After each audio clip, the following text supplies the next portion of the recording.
O programa Conversando Direito está de volta, falando sobre paternidade responsável com o Dr. Rachid e com o Dr. Hélio Miranda, advogado e psicólogo. Dr. Hélio, o Dr. Rachid disse no bloco anterior que os pais têm o dever de cuidar e educar os seus filhos. Nós já recebemos aqui no nosso programa diversos professores que muitas vezes apontam para a necessidade dos pais darem regras básicas de educação para os filhos. É como se os pais estivessem delegando para as escolas a obrigação de educar. Isso de fato acontece? Qual a sua opinião? Bom, na experiência que a gente pode transmitir aqui, isso tem acontecido muito, né? Acho que não é à toa que os professores se queixam, né? Se a gente pensar assim, a escola, ela não deveria ser um lugar só de formação técnica, ela não é isso, uma formação apenas cognitiva, ela também é um lugar de formação social. Acontece que, fundamentalmente, a base dessa formação não é a escola que deve fornecer, são os primeiros laços que a pessoa tem, que estão constituídos na família. Então, não adianta a pessoa querer delegar, brincando aqui, terceirizar a educação do filho, assim, a educação no sentido amplo, né, para outra instituição. A função, quem tem que exercer de autoridade e de repressão, a palavra é essa, porque a criança é protegida e coagida, porque senão ela cai no excesso, né? Então, essa formação inicial, ela é dos adultos de referência, ela não é da escola. Na escola, ela vai encontrar uma segunda alteridade que vai poder, um outro lugar que vai reforçar isso que já devia existir. E o que está acontecendo muito é que os pais têm tratado a educação, têm tirado a autoridade dos professores, né? Eles têm, assim, no discurso, né? no cotidiano, os professores têm sido rebaixados, vamos dizer assim, em função de entender que a autoridade é dos pais, mas ao mesmo tempo, muitas vezes eles não exercem em nome desse direito da criança, de poder se expressar, ele tem que ter limites, né? Aí há um vácuo que a criança fica perdida, né? Exatamente, é uma falta de referência. Uma falta de referência. Doutor Rachid, existe o Instituto Promundo que defende a adoção de políticas públicas com o objetivo de fazer com que o pai participe mais na criação dos seus filhos e nos cuidados. O senhor podia falar um pouco sobre isso? Perfeitamente. Hoje nós temos uma definição ainda para determinados institutos do direito, como, por exemplo, a licença maternidade, né, em relação à licença paternidade, porque essa distinção em números de dias tão grande. A gente acha que tem de haver um encaminhamento dessas questões sociais, como o doutor Hélio disse ainda há pouco, que são relevantes também na figura paterna. Antigamente, a gente até brincando no escritório, ou mesmo nas salas de audiência com os magistrados, juízes, promotores, a gente entra na série de debates, quando vamos fazer uma audiência, e a gente pergunta assim, olha, há uma tendência ainda de as mães resistirem à convivência ampla do filho ou da filha com o pai, no sistema de visitas. E a gente pergunta, peraí, primeiro ponto, a criança mama no peito? Não. Se não mama no peito, todas as outras funções podem e devem ser cumpridas igualmente pelos pais, assim como as mães.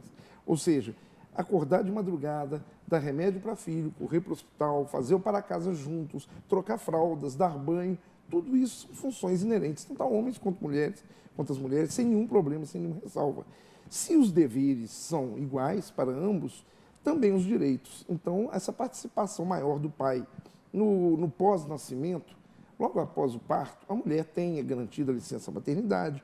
Hoje, em alguns casos, chega até 6 meses, mas basicamente 4 meses. E os homens têm 5 dias, né, na licença paternidade. Olha, se as funções devem ser divididas entre ambos, e essa fase importante da vida para a criação desses laços básicos, que o doutor Hélio falou ainda há pouco, o primeiro contato da criança com o mundo externo, com a mãe, com o pai, ali ainda no berço, tudo isso é importante que o homem participe, até mesmo para entender as dificuldades pelas quais passa a mulher nessa fase da vida. E atingindo, assim, o sistema legal com maior garantias, um aumento da licença paternidade, já tem projetos que falam em 30 dias, outros pedindo até mais, 60 dias, até nos casos de adoção, como nós já temos hoje previsto no Estatuto da Criança e do Adolescente, mesmo quando estamos com crianças recém-adotadas, nós precisamos desse prazo para poder convivermos e efetivamente desenvolvermos uma atividade de pai. Senão nós vamos ser meros espectadores dos nossos filhos, quando assustarmos eles já estão andando, falando perdemos as primeiras palavras, perdemos os primeiros passos. Isso aí, de uma certa forma, a psicologia, melhor do que o direito, vai interpretar que pode criar distanciamentos, regras de valores diferenciadas entre homens e mulheres, e que para nós, hoje já é uma certeza, nós precisamos todos participar efetivamente da criação dos nossos filhos. É isso mesmo. Doutor Hélio, existem ações com o objetivo de obter o registro civil do pai na certidão. Eu queria que o senhor falasse inicialmente, pela sua experiência, qual é normalmente o sentimento de uma pessoa que não obteve o reconhecimento do pai? No registro civil? É. Olha, as experiências vão variar muito, né? Assim, eu entendo que há pessoas que vão ter essa ausência no registro como uma ausência marcante, que coloca várias questões para elas subjetivas sobre ascendência, sobre imagem, né, lugar. Afinal, é o sujeito com quem a mãe esteve, que de alguma forma houve um desejo, houve alguma relação, um amor, né? Então, isso faz uma questão. Para outras pessoas, por umas questões de história mesmo, isso nem sempre é tão relevante, assim, psiquicamente, porque outras pessoas passaram a ocupar esse lugar de uma função paterna, né? Então, isso perde um pouco a relevância afetiva ou psíquica. Mas, de qualquer forma, hoje, só para colocar essa questão também, o tribunal tem um setor que se chama Centro de Reconhecimento da Paternidade, que faz esse trabalho, né? E a gente tem dado um apoio lá e tem sido uma experiência interessante e encontra-se todas essas variações na história. Mas, idealmente, esse registro deveria acontecer. Em termos ideais, é isso que deveria constar ali, né? O lugar do pai, o lugar da mãe, que é a origem, a ascendência, mesmo que ela seja adotiva, né? Porque colocar alguém no lugar de filho, né? E se colocar no lugar de pai e mãe, né? Certo. Doutor Rachid, e se o pai não quer registrar o filho? Digamos, existem várias hipóteses. Ou ele tem dúvidas se o filho é dele, ou ele de fato não quer assumir a responsabilidade pelo filho. O que fazer? Nós hoje já temos um sistema bem trabalhado dentro do ordenamento jurídico. O ordenamento jurídico é esse conjunto de regras que tratam as matérias. Então, o direito de família hoje, ele ocupa toda uma grande parte, né, do Código Civil brasileiro, e junto com o Código Civil brasileiro, que é sempre amparado pela Constituição Federal, nós temos várias outras leis. O Estatuto da Criança e do Adolescente é uma delas. Mas nós já temos uma lei desde 1990 que prevê uma situação em que, havendo essa negativa, ou mesmo um desconhecimento com relação à paternidade, lamentavelmente, nós ainda temos aquelas paternidades que não são assumidas porque o pai sequer sabe que é pai, né? Infelizmente, pessoas que se envolvem em aventuras amorosas e até outras vítimas de violência sexual que acabam levando a geração de uma vida e que jamais foi reconhecida. A primeira das hipóteses de se fazer esse reconhecimento é um reconhecimento voluntário que dá a oportunidade à parte, que seria o pai, ou a gente chama de suposto pai, de ir voluntariamente até o cartório e reconhecer essa criança. Então, a mãe tem a obrigação de levar o filho a registro, lembrar a todos que isso é uma obrigação legal, né, de levar o filho a registro. Então, ela sai do hospital da maternidade, com cartão de nascimento, ela leva até a maternidade, ou mesmo alguém pode fazer por ela, se ela não tiver condições físicas, e ao levar para esse registro do filho, ela pode indicar quem seria o suposto pai. Esse homem, então, vai ser chamado voluntariamente ao cartório, pelo tabelião, pelo oficial que faz o registro, para ele dizer se ele aceita. Ele terá um prazo de 30 dias para comparecer e dizer se realmente ele se porta e se apresenta perante a lei como pai.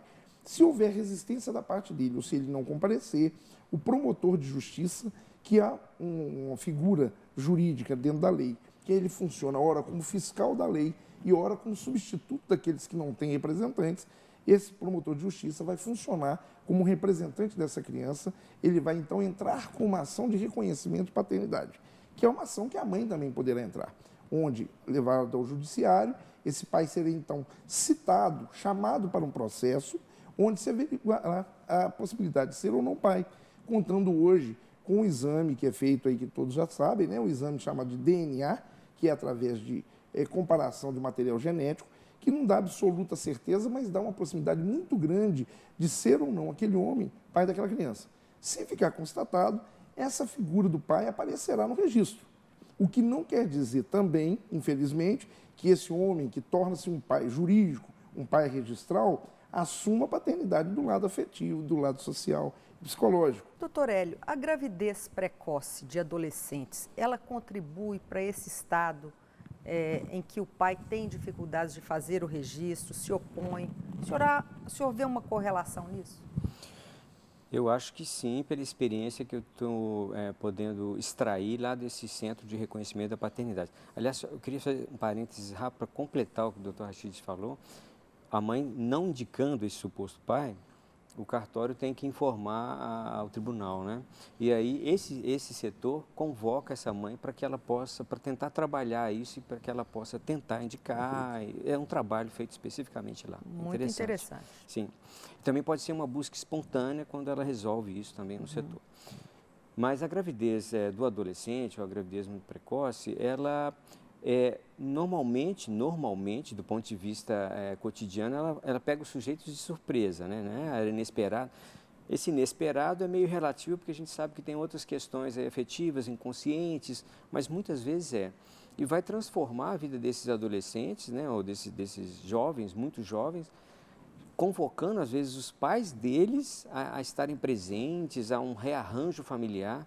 Então, muitos dos casais que aparecem no centro de reconhecimento são casais adolescentes ou muito jovens. Não é a maioria, mas são muitos. Então, isso tem uma correlação. Certo. Bom, nós teríamos muito ainda a conversar sobre um assunto tão importante como paternidade responsável, mas eu agradeço a presença dos senhores, que foi muito útil para todos nós. Muito obrigado. Ok, obrigado. Nós que agradecemos. Até o próximo programa Conversando Direito.